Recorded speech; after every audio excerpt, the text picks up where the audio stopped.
Today, you guys can get 5% extra, plus the existing 5%, and Legends of Mushroom today. So, as you guys all probably have heard, okay, the mass ball's going on, so if you want to get the Skyward Blade, or you want the Celestial Surprise, or the Awakening Crystals, you basically run the drops, and then see what you can grab. Obviously, you know, if you're wanting to get, like, any of the decent loot, you're going to need to spend a lot of money. And therefore, you know, it's one of those deals where, unless you're spending like 50 to 100, 200, 300 bucks.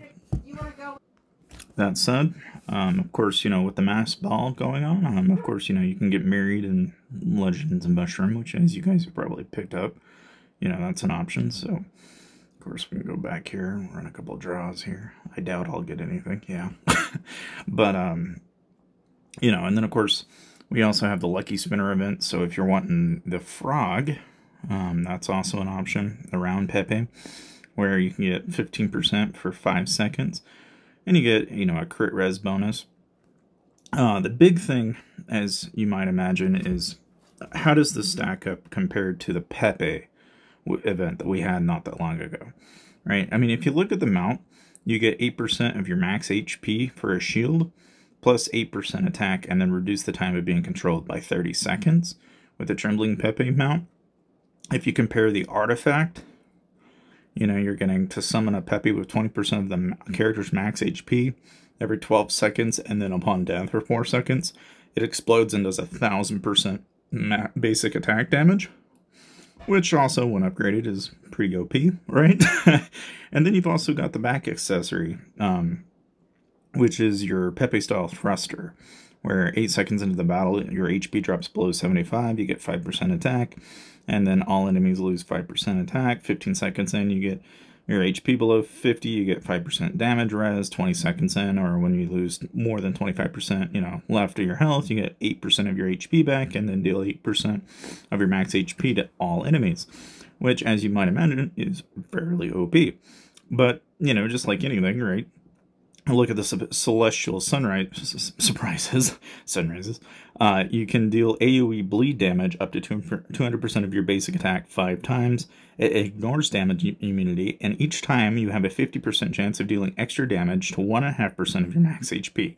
Which, in comparison to this, I'm not really sure if I'd rather have a 5% bonus that triggers off of how low I am versus where I can deal an AoE bleed damage every 11 seconds. Yeah, it's like, in terms of visual benefit, obviously, a lot of people would probably lean towards probably getting the Celestial Sunrise.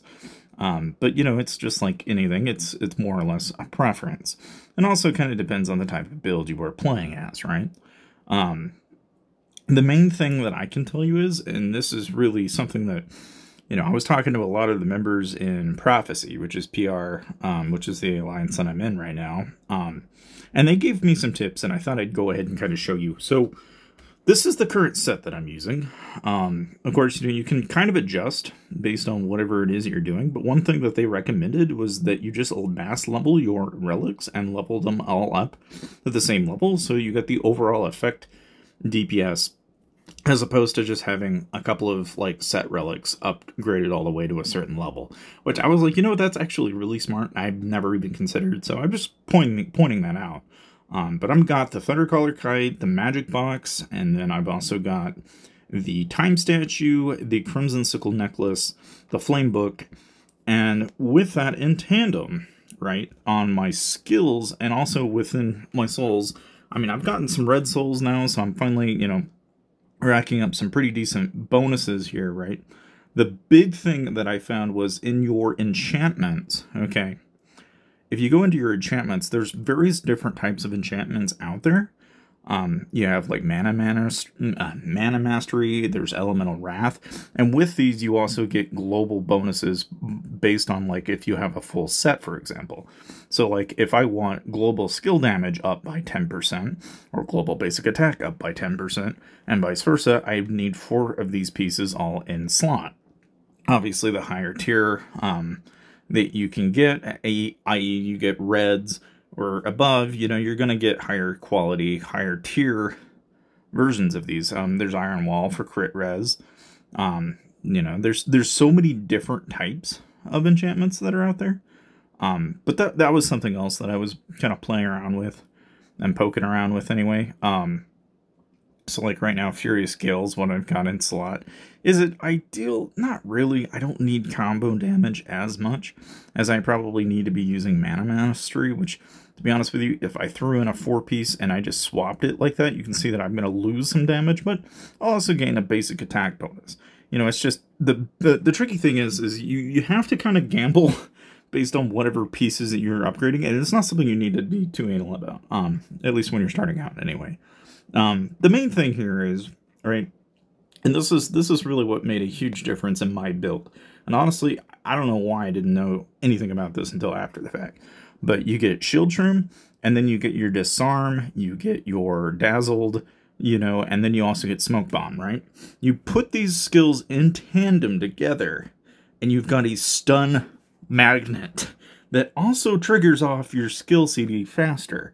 And then if you pair up the Fortune Dragon with the Hydrospite, the Fiery Tail, the Deer, and the Cat Prince, then you've got a freaking amazing combination that, like, it just pales in comparison to a lot of things.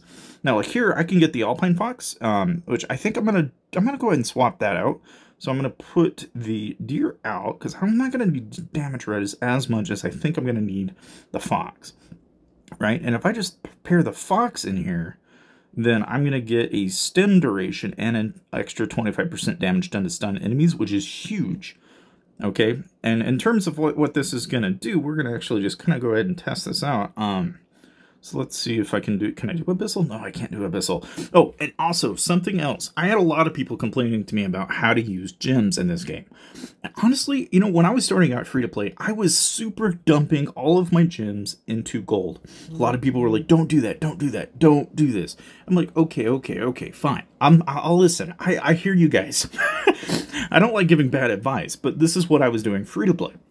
What they suggest you do is actually during cross-server showdown, what you want to do is go into battle, and you basically want to drop as much gems into spending basically to go into here every time you can, because if you rank in here, then the rewards are huge. And I mean, really all you have to do is, you know, if you hit 3 players, you'll get onto a bounty, and then someone will come to massacre your ass. Obviously not ideal. So you want to basically find yourself hitting monsters. I like to play Gorilla is what I do, and that works ideal. Like, that's ultimately what I recommend doing. But needless to say, if you guys are running rolls, make sure you jump into this and just run around as fast as you can. I mean, that's really about all you got to do for this event. Of course, I recommend hitting auto, and then basically you want to set it to monsters only. You don't want to set it to players, because you'll run into somebody that you probably don't want to get hit by. But needless to say, my cat's busy. I guess I've got to go. So thank you guys for watching, and I'll see you guys next time.